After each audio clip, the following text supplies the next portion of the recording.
इस वीडियो में मैं आपको कक्षा 12 की भूगोल का पाठ पहला मानव भूगोल प्रकृति व विषय क्षेत्र पढ़ाऊंगा। अगर आपने ये वीडियो ध्यान से देख ली तो ये पूरा पाठ आपके माइंड में छप जाएगा, इस बात की गारंटी मैं लेता हूँ। तो आप इसको ध्यान से देखिए। सबसे पहले मैं आपको बताता हूँ इस वीडियो को किस तरीके से देखना है आपको। सबसे पहला ये वीडियो होगी जिसमें सबसे पहली चीज़ ये होगी कि मैं आपको ओनली फॉर सब कुछ समझाऊँगा। मैं आपको समझाऊँगा तो आपको समझना है। मैं जो आपको समझा रहा हूँ तो आपको समझना है, उस चीज़ को याद करने के ऊपर नहीं देना है, रटा मारने के ऊपर नहीं देना है, सिर्फ समझने की कोशिश करनी है। दूसरी बार में मैं आपको जब पढ़ाऊँगा अभी इसी वीडियो के अंदर, वो होगा आपका रिवीजन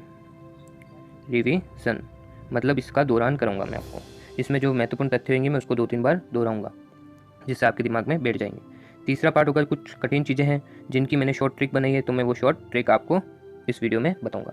तो इस वीडियो को ध्यान से देखिए और पहला पार्ट हम समझने का प्रयास करते हैं। सबसे पहले भूगोल की 2 शाखाएं हैं, भौतिक भूगोल और मानव भूगोल।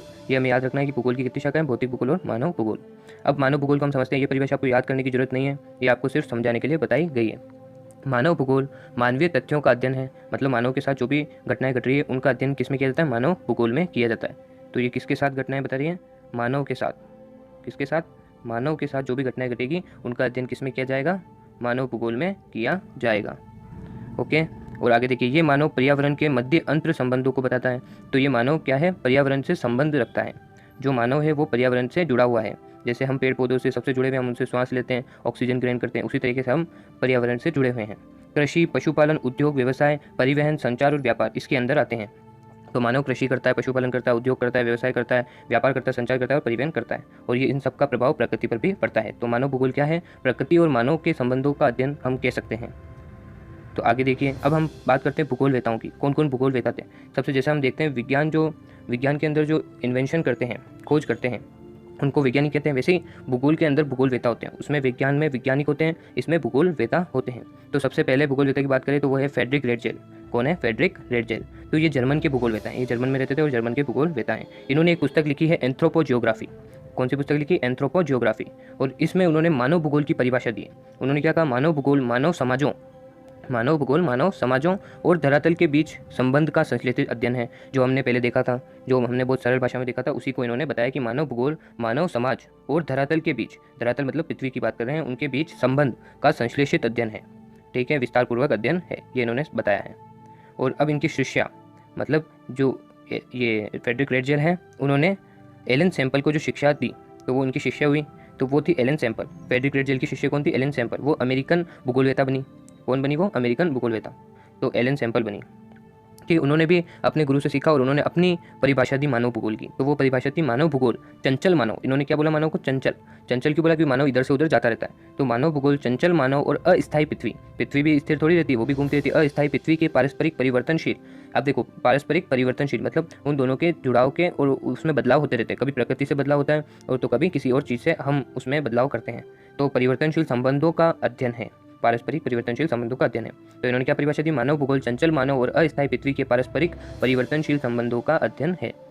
अगला हम देखते हैं भूगोलवेता है, वो विडाल डिलाब्लाश है। कौन है, विडाल डिलाब्लाश। वो है फ्रांसीसी मानव भूगोलवेता है। ये कौन से भूगोलवेता है, फ्रांसीसी। ठीक है, इन्होंने संभववाद की भी नींव रखी, जिसके आगे हम पढ़ेंगे विचारधारा में संभववाद को। तो अभी हम देखते हैं इन्होंने मानव भूगोल की क्या परिभाषा दी। तो इनके अनुसार मानव भूगोल पृथ्वी और मानव के पारस्परिक संबंधों को एक नया विचार देता है। क्या बोल रहे हैं, मानव भूगोल पृथ्वी और मानव के पारस्परिक संबंधों को एक नया विचार देता है। ठीक है, जिसमें पृथ्वी को नियंत्रित करने वाले भौतिक नियमों, यानी इसमें पृथ्वी को नियंत्रित कर सकते हैं हम, उसके भौतिक नियमों तथा पृथ्वी पर निवास करने वाले जीवों के पारस्परिक संबंध, जो पृथ्वी में जीव निवास करते हैं उनके पारस्परिक संबंध का अधिक संश्लेषित ज्ञान शामिल है। तो इसके अंदर ये कह रहे हैं कि हम पृथ्वी पर नियंत्रण भी कर सकते हैं। इसी को संभववाद भी कहा था, हम आगे और अच्छे से पढ़ेंगे। अब मानव भूगोल की प्रकृति, तो सब ये टॉपिक है मानव भूगोल की प्रकृति। तो इसका जो केंद्र बिंदु होता है, केंद्रीय बिंदु होता है, वो कौन सा होता है, मानवीय क्रियाकलाप। क्या होता है, मानवीय क्रियाकलाप। अब देखो, मानव भूगोल के अंदर मानव केंद्र बिंदु भी मानव को रखकर ही सब कुछ देखा जाता है। तो इसलिए इसका केंद्र बिंदु क्या होता है, मानव भूगोल की प्रकृति का मानवीय क्रियाकलाप। मानव जो क्रिया करता है उसके क्रियाकलाप को मानवीय क्रियाकलाप कहते हैं, जो उसका केंद्र बिंदु होता है किसका, मानव भूगोल की प्रकृति का। अब इनमें मानव भूगोल की प्रकृति में 3 प्रश्न उठते हैं, 3 प्रश्न होते हैं इसी प्रकृति में। वो एक होता है कहाँ, दूसरा होता है कब और तीसरा होता है कैसे। मतलब मानव के साथ अगर कोई घटना घटी तो वो कहाँ घटी, कब घटी और कैसे घटी। आगे देखिए मानव भूगोल का विषय क्षेत्र। अब मानव भूगोल के अंदर हम किस किस विषय क्षेत्र के बारे में पढ़ते हैं। अगर हम भारत के बारे में पढ़ रहे हैं तो कौन कौन सी चीज़ें हमें पढ़नी पड़ेगी। तो मुख्य 6 होते हैं। कितने होते हैं मानव भूगोल का विषय क्षेत्र? 6 होते हैं। पहला होता है जनसंख्या, दूसरा होता है प्राकृतिक संसाधन, तीसरा होता है सांस्कृतिक वातावरण, चौथा होता है कालिक अनुक्रम। कालिक अनुक्रम का मतलब अगर मानव कहीं और चला जाता है तो उसकी सभ्यता को अपना लेता है तो उसको कालिक अनुक्रम कहते हैं। पांचवा अन्य प्रदेशों से संबंध, छठा नियोजन व प्रादेशिक संगठन, तो उसका है ना बताओ नियोजन करता है और प्रादेशिक संगठन इसमें आता है छठे पॉइंट पे। तो जैसे हम अगर भारत की बात करें तो भारत की हम जब मानव भूगोल पढ़ रहे हैं भारत का, तो हम उसमें उसकी जनसंख्या देखेंगे, उसके प्राकृतिक संसाधन देखेंगे, उसके सांस्कृतिक वातावरण देखेंगे, उसके कालिक अनुक्रम देखेंगे, उनके अन्य प्रदेशों से संबंध देखेंगे, उनका नियोजन देखेंगे, उनके प्रादेशिक संगठन देखेंगे। ये छठे में आ जाता है नियोजन व प्रादेशिक संगठन। आगे चलिए मानव भूगोल का विकास। तो हम जब मानव भूगोल का विकास पढ़ते हैं तो उसको 3 भागों में बांटा जाता है, प्राचीन काल, मध्यकाल और आधुनिक काल। तो अब सबसे पहले हम प्राचीन काल के बारे में पढ़ते हैं। तो प्राचीन काल के अंदर हम देखें तो उसमें तकनीकी विकास का स्तर बहुत निम्न था, मतलब कम थी, तकनीकी विकास बिल्कुल नहीं था। ठीक है, इन्वेंशन ये नहीं हो जाते थे, बिल्कुल स्तर निम्न था। दूसरा प्राकृतिक वातावरण बहुत ज़्यादा था, यानी सब प्रकृति ही प्रकृति हमें चारों तरफ नजर आती थी। तीसरा जातियाँ घुमक्कड़ थी, मतलब उधर स्थिर नहीं रहती थी जातियाँ घूमती रहती थी, तो घुमक्कड़ जातियाँ थी, मानो घुमक्कड़ था मतलब। और आगे हम देखें तो इसमें प्राकृतिक जो तत्व है, प्राचीन काल में जो प्राकृतिक तत्व को देवता माना जाता था। प्राकृतिक तत्वों को क्या माना जाता था? देवता। प्राकृतिक तत्व कौन कौन से होगी जो प्रकृति बनाती है उसको प्राकृतिक तत्व कहते हैं। जैसे सूर्य हो गया, वायु हो गया, ये हम नहीं बना सकते, ये प्रकृति बनाती है। सूर्य, वायु, अग्नि, जल, वर्षा आदि ये सब प्राकृतिक तत्व, इनको देवता माना जाता था। अब प्राचीन काल में एक और जो भूगोलवेता हुआ उसको कहते हैं हिकेटियस। क्या कहते हैं? हिकेटियस। उनका नाम क्या था? हिकेटियस। आप इनका चित्र भी देख सकते हैं, हिकेटियस। इनको भूगोल का जनक कहते हैं, मतलब भूगोल जिसने बनी थी या भूगोल का जो जन्म देने वाला है वो है हिकेटियस। आगे हम देखें तो मध्यकाल में जैसे प्राचीन काल में कुछ मिथक थे, कुछ बहुत सारी अलग अलग गलत मान्यताएं थी, अलग अलग और गलत मान्यताएं थी, तो वो सब टूटने लगी थी इस काल में, मध्यकाल में। और व्यापार का ज्ञान हुआ लोगों को और व्यापार बढ़ने लगा और कृषि में भी बहुत बढ़ोतरी हुई। अब हम देखते हैं आधुनिक काल। आधुनिक काल में हमें सबसे पहले एक नाम याद आता है फ्रेडरिक रेटजेल, जो जिनको है ना बताऊँ आधुनिक काल का जन्मदाता है, संस्थापक कहते हैं। तो ये जर्मन के भूगोलवेता थे फ्रेडरिक रेटजेल। इसके बारे में अपने एक और बात भी पढ़ी थी कि इन्होंने एंथ्रोपोजियोग्राफी पुस्तक भी लिखी है और इन्होंने मानव भूगोल की परिभाषा भी दी है। आगे देखिए विचारधारा, ये आधुनिक काल में आता है। ये 3 विचारधाराएं दी गई। विचारधारा मतलब अपने अपने विचार जिन्होंने प्रस्तुत की। तो पहला विचारधारा थी जो मानव भूगोल के लिए नियतिवाद। नियतिवाद में प्रकृति का ज़्यादा प्रभाव रहता था। मतलब आप समझिए नियतिवाद क्या है। तो नियतिवाद यह है कि जिसके अंदर क्या होता है कि प्रकृति मानव पर अपना प्रभाव डालती है, मतलब मानव प्रकृति के अनुसार ढल सकता है पर मानव प्रकृति को अपने अनुसार नहीं डाल सकता। यह नियतिवाद का विचारधारा थी। और फिर दूसरी है संभववाद, जो विडाल डीला ब्लाश ने दी। संभववाद किसने दी? विडाल डीला ब्लाश ने दी। तो ये है कि इसमें मानव का प्रभाव रहता है। इसमें विडाल डीला ब्लाश ने बताया संभववाद के अंदर उस विचारधारा में कि मानव अगर सही तरीके से चले और सही काम करे तो वो प्रकृति पर विजय प्राप्त कर सकता है। और तीसरी सबसे आधुनिक जो आई वो थी नवनियतिवाद। क्या आई? नवनियतिवाद। इसमें बताया कि प्रकृति और मानव दोनों का ही प्रभाव एक दूसरे पर पड़ता है, मतलब प्रकृति भी अपने अनुसार मानव को डालती है और मानव भी अपने अनुसार प्रकृति को डालता है। तो नवनियतिवाद बहुत ज़्यादा फेमस भी हुई। इसको रुको व जाओ भी कहा जाता है। इसको क्या कहा जाता है? रुको व जाओ। आपको प्रश्न ऐसे पूछ सकता है रुको व जाओ क्या है या किसने दिया, या नवनियतिवाद क्या है किसने दिया, ऐसे भी पूछ सकता है। तो ग्रिफिथ टेलर ने नवनियतिवाद दिया जिसको रुको व जाओ भी कहते हैं। ठीक है, अब हम सेकंड पार्ट जो हम रिवीजन करेंगे वो रिवीजन हम फटाफट कर लेते हैं। ठीक है, तो हमने भूगोल पार्ट पहला मानव भूगोल प्रकृति व विशेष क्षेत्र के बारे में हम पढ़ रहे हैं। तो भूगोल की शाखाएं हैं 2, भौतिक भूगोल, मानव भूगोल। भूगोल की कितनी शाखाएं? 2 शाखाएं, भौतिक भूगोल और मानव भूगोल। भूगोल की कितनी शाखाएं? 2 शाखाएं, भौतिक भूगोल और मानव भूगोल। आगे हमने मानव भूगोल की परिभाषा पढ़ी कि मानव भूगोल में मानवीय तत्वों का अध्ययन किया जाता है। ये मानव पर्यावरण के मध्य अंतर संबंधों को बताता है। कृषि, पशुपालन, उद्योग, व्यवसाय किए जाते हैं और जो परिवहन, संचार और व्यापार इसके अंदर आते हैं। ठीक है, फिर हमने भूगोलवेताओं के बारे में पढ़ा जिसमें फ्रेडरिक रेटजेल के बारे में हमने पढ़ा, जो जर्मन के भूगोलवेता है। फ्रेडरिक रेटजेल किसके भूगोलवेता? जर्मन के भूगोलवेता। इन्होंने एक पुस्तक लिखी एंथ्रोपोजियोग्राफी। फ्रेडरिक रेटजेल ने कौन सी पुस्तक लिखी? तो एंथ्रोपोजियोग्राफी पुस्तक लिखी। इन्होंने मानव भूगोल की परिभाषा दी। मानव भूगोल मानव समाजों और धरातल के बीच संबंधों का संश्लेषित अध्ययन है। ठीक है, अब इनकी शिष्या है फ्रेडरिक रेटजेल की शिष्या थी एलन सैम्पल। फ्रेडरिक रेटजेल की शिष्या कौन थी? Ellen Semple. और इन्होंने अमेरिकन भूगोलवेता थी। एलन सैम्पल कौन थी? अमेरिकन भूगोलवेता। इन्होंने भी मानव भूगोल की परिभाषा दी। मानव भूगोल चंचल मानव और अस्थायी पृथ्वी के पारस्परिक परिवर्तनशील संबंधों का अध्ययन है, ये इन्होंने परिभाषा दी थी। फिर अगले भूगोलवेता है विडाल डीला ब्लाश, जो फ्रांसीसी मानव भूगोलवेता है। विडाल डीला ब्लाश कौन से भूगोलवेता है? फ्रांसीसी मानव भूगोलवेता। इन्होंने संभववाद की नींव भी रखी। इन्होंने कौन सी नींव रखी? संभववाद की। किसने रखी? तो विडाल डीला ब्लाश ने रखी, फ्रांसीसी मानव भूगोलवेता है। और इन्होंने जो मानव भूगोल की परिभाषा दी वो थी मानव भूगोल पृथ्वी और मानव के पारस्परिक संबंधों को एक नया विचार देता है जिसमें पृथ्वी को नियंत्रित करने वाले भौतिक नियमों तथा पृथ्वी पर निवास करने वाले जीवों के पारस्परिक संबंधों का अधिक संश्लेषित ज्ञान शामिल है। आगे हमने देखा था मानव भूगोल की प्रकृति, केंद्र बिंदु जो मानवीय क्रियाकलाप है। तो मानव भूगोल की प्रकृति में केंद्र बिंदु कौन सा है? तो मानवीय क्रियाकलाप है। केंद्र बिंदु कौन सा है मानव भूगोल की प्रकृति में? तो मानवीय क्रियाकलाप है। इनमें 3 प्रश्न आते हैं, कहाँ, कब व कैसे। आगे हमने देखा मानव भूगोल का विषय क्षेत्र। हमने आगे क्या देखा? मानव भूगोल का विषय क्षेत्र जिसको 6 भागों में बांटा है। मानव भूगोल के विषय क्षेत्र को 6 भागों में बांटा है। वो पहला भाग है जनसंख्या। पहला भाग कौन सा है? जनसंख्या। दूसरा प्राकृतिक संसाधन। पहला था जनसंख्या, दूसरा प्राकृतिक संसाधन, तीसरा सांस्कृतिक वातावरण। पहला जनसंख्या, दूसरा प्राकृतिक संसाधन, तीसरा सांस्कृतिक वातावरण। चौथा कालिक अनुक्रम। पहला जनसंख्या, दूसरा प्राकृतिक संसाधन, तीसरा सांस्कृतिक वातावरण, चौथा कालिक अनुक्रम। पांचवा अन्य प्रदेशों से संबंध। पहला जनसंख्या, दूसरा प्राकृतिक संसाधन, तीसरा सांस्कृतिक वातावरण, चौथा कालिक अनुक्रम, पांचवा अन्य प्रदेशों से संबंध, छठा नियोजन में प्रादेशिक संगठन। पहला जनसंख्या, दूसरा प्राकृतिक संसाधन, तीसरा सांस्कृतिक वातावरण, चौथा कालिक अनुक्रम, पांचवा अन्य प्रदेशों से संबंध, छठा नियोजन व प्रादेशिक संगठन मानव भूगोल के विषय क्षेत्र रहे। आगे हम देखते हैं तो मानव भूगोल का विकास जो 3 काल में हुआ, प्राचीन काल, मध्यकाल और आधुनिक काल। प्राचीन काल, मध्यकाल और आधुनिक काल में मानव भूगोल का विकास हुआ। 3 भागों में काल को बांटते हैं। तो प्राचीन काल के अंदर तकनीकी विकास का स्तर बहुत कम था। प्राचीन काल में तकनीकी विकास का स्तर बहुत कम था। जातियाँ क्या थी? घुमक्कड़ थी। जातियाँ घुमक्कड़ थी। प्राकृतिक वातावरण चारों तरफ फैला था। प्राकृतिक वातावरण चारों तरफ फैला था। प्राकृतिक तत्वों को देवता मानते थे। प्राकृतिक तत्वों को देवता मानते थे, जैसे सूर्य, वायु, अग्नि, जल, वर्षा आदि। और इसके अंदर एक हिकेटियस, प्राचीन काल में कौन हुआ? हिकेटियस भूगोलवेता हुआ, जो भूगोल का जनक कहा जाता है। हिकेटियस को भूगोल का जनक कहा जाता है। किसको भूगोल का जनक कहा जाता है? तो हिकेटियस को भूगोल का जनक कहा जाता है। आगे हमने देखा मध्यकाल, जिसके अंदर कुछ जो प्राचीन काल में जो कुछ मिथक थे जो वो टूटने लगे, जो गलत मान्यताएं थी वो टूटने लगी थी, और फिर इसमें व्यापार का ज्ञान हुआ, व्यापार बढ़ने लगा और कृषि में बढ़ोतरी हुई। और आधुनिक काल में हमारे को नाम याद आता है फ्रेडरिक रेजल, जो भूगोलवेता है, जर्मन के भूगोलवेता है। फ्रेडरिक रेजल कौन है? जर्मन के भूगोलवेता। इन्होंने एंथ्रोपोजियोग्राफी पुस्तक भी लिखी थी, जो हमने पहले पढ़ा, और फिर इसमें आधुनिक मानव भूगोल के संस्थापक और जन्मदाता भी इनको कहा जाता है। आगे हम देखें तो विचारधाराएं की हमने बात करी, जिसमें नियतिवाद थी, जो प्रकृति पर निर्भर करती, मतलब प्रकृति मानव पर अपना प्रभाव डालती है, और संभववाद में मानव प्रकृति पर अपना प्रभाव डालता है, जो संभववाद विडाल डिलाब्लाश ने दी थी। संभववाद विडाल डिलाब्लाश ने दी और मानव प्रकृति पर प्रभाव डालता है, ऐसा उन्होंने बताया। और नवनियतिवाद के अंदर ग्रिफिथ टेलर ने एक बहुत शानदार परिभाषा दी कि मानव और प्रकृति दोनों एक दूसरे पर प्रभाव डालती है, और रुका व जाओ का नाम से इसे जाना जाता है। नवनियतिवाद को ये ग्रिफिथ टेलर ने दी। अब हमारा रिवीजन वाला भी कंप्लीट हो गया। अब हम कुछ ट्रिक्स देख लेते हैं, जिस जिस जगह पे ट्रिक काम आएगी उस जगह पे हम ट्रिक देख लेते हैं। तो इसमें तो सिंपल है कि मानव भूगोल, प्रकृति और क्षेत्र के बारे में हमने पढ़ा। पहला पार्ट भूगोल, इसमें 2 शाखाएं। अब देखो, अगर आपको इन 2 शाखाओं के नाम याद नहीं हो रहे, भौतिक भूगोल और मानव भूगोल, तो इसमें देखिए आप इस तरीके से आप देख सकते हैं, जैसे भूगोल क्या है? भूगोल, इसकी 2 शाखाएं। तो भू से आप याद रख सकते हैं भौतिक भूगोल। भू मतलब भौतिक भूगोल, और गोल यानी मानव क्या होता है? गोल गोल यानी चिंतित रहता है, हमेशा गोल गोल गोल गोल घूमता रहता है ज़्यादातर मानव, तो गोल मतलब मानव। तो मानव भूगोल और भौतिक भूगोल, ठीक है, ये इससे आप याद रख सकते हैं। अब आपने मानव भूगोल की परिभाषा देखी, ये आपको याद करने की जरूरत नहीं, इसे बस समझ लीजिए आप 2-3 बार वीडियो देखकर।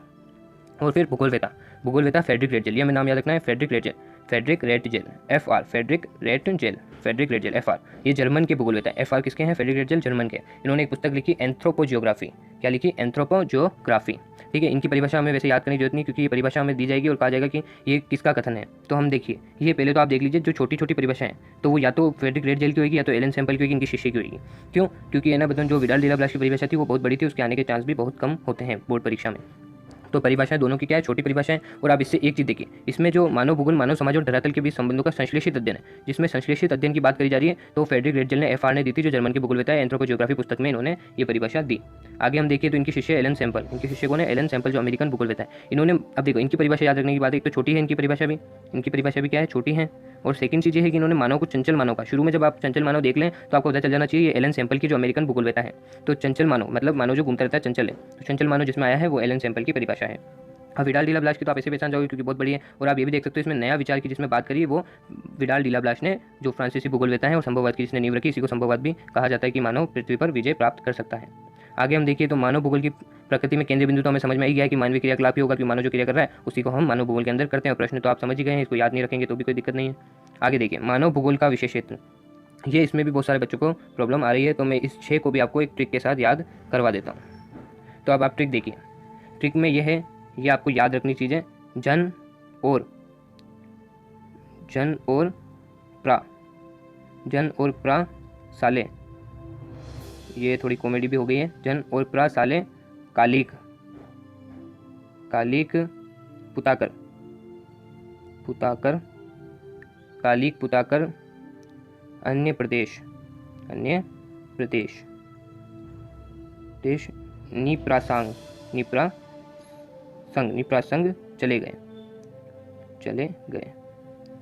अब आप ये देखिए, जन और प्रा साले कालिक पुताकर अन्य प्रदेश निप्रासंग चले गए। अगर आपको विशेष क्षेत्र पूछ लेता है और आपको ये लाइन याद आ जाती है, जिसमें क्या है, जन और प्रा साले कालिक पुताकर अन्य प्रदेश चले गए, तो जन मतलब आप समझ जाएंगे जनसंख्या की बात हो रही है। प्रा मतलब प्राकृतिक संसाधन, पहला क्या हो गया? जनसंख्या, दूसरा प्राकृतिक संसाधन। सा मतलब समझिए, साले का सा जो है इसमें आ रहा है सांस्कृतिक वातावरण।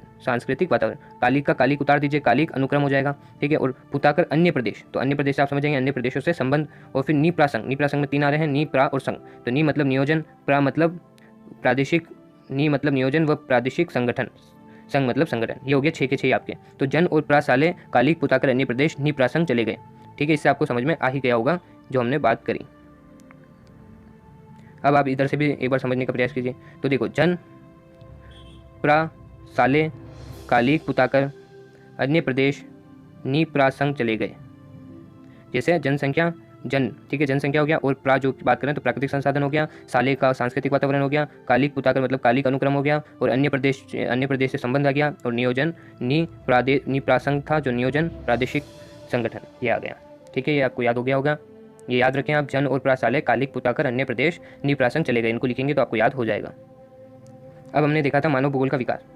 अगर आपको ये भी याद नहीं हो रहा प्राचीन काल, मध्यकाल, आधुनिक काल, तो इसको आप ऐसे समझ सकते हैं जैसे हम कोई भी मूवी देखने जाते हैं। क्या देखने जाते हैं? मूवी। तो उस मूवी जब देखने जाते हैं तो उसमें शुरू में क्या होता है, शुरू का जो होता है ना समय, वो एक होता है, फिर एक बीच का समय होता है और एक लास्ट का समय होता है। शुरू के समय में उसको बहुत प्रॉब्लम होती है और बीच के समय में वो उसको सोल्व करता रहता है, उस प्रॉब्लमों को सोल्व करता रहता है और लास्ट के समय में वो सोल्व हो जाती है। तो ये 3 टाइप से आता है। तो इसको हमने प्राचीन काल कहा, इसको मध्यकाल का, इसको आधुनिक काल कहा। आगे देखिए, प्राचीन काल में हमने जैसे तकनीकी विकास पढ़ा, तो अब देखिए जो प्राचीन काल था उसमें तकनीक तो थी नहीं ना, तो मोबाइल थे, अभी अब बन रहे हैं, बीच समय में बने थे, तो तकनीकी विकास तो बिल्कुल जीरो था, ये आपको समझ में आ गया। और तकनीकी विकास नहीं था तो प्रकृति बहुत सुंदर थी, तो प्राकृतिक वातावरण बहुत था, और प्राकृतिक वातावरण बहुत अच्छा था, तो वो प्रकृति से ही फल सब्जियां ये सब प्राप्त करते थे। तो वो जातियाँ क्या थी, घूमती रहती थी जातियाँ, और वो प्राकृतिक तत्वों को देवता मानती थी, जो अभी भी माना जाता है, जो हमारे वेदों में और पुराणों में मिलता है, इनको देवता बोला गया है। ठीक है। और हिकेटियस का नाम याद रखना आपको, जो प्राचीन काल में हुए थे और भूगोल का जनक जिसे कहा जाता है हिकेटियस को। ठीक है। और मध्यकाल के अंदर हम देखें तो कुछ मिथक थी वो टूटने लगी, जैसे फिल्म के बारे में मैंने आपको बताया था, और फिर व्यापार का ज्ञान होने लगा और कृषि में बढ़ोतरी हुई।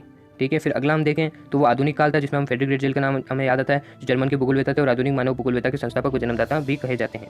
अब इसमें अपन विचारधारा की बात करें तो 3 विचारधारा हमने बात करी थी। नियतिवाद जो प्रकृति पे आती, नियति मतलब प्रकृति, ये भी समझ सकते हैं आप, नियति मतलब प्रकृति, तो नियतिवाद प्रकृति को प्रभावी बताया है। संभववाद, सम और भववाद, संभववाद विडाल डीला ब्लास्ट किया, जो मानव को इसने महत्व दिया है, और नवनियतिवाद जिसमें डबल एन आ रहा है, नवनियतिवाद, ये दोनों को इसने महत्व दिया। इससे आप 2 है तो इसमें आप दोनों को समझ सकते हैं, मानव को भी और प्रकृति को भी, दोनों को महत्व दिया, और दोनों ही प्रभावी जो एक दूसरे पर डालती है। और ये किसका है?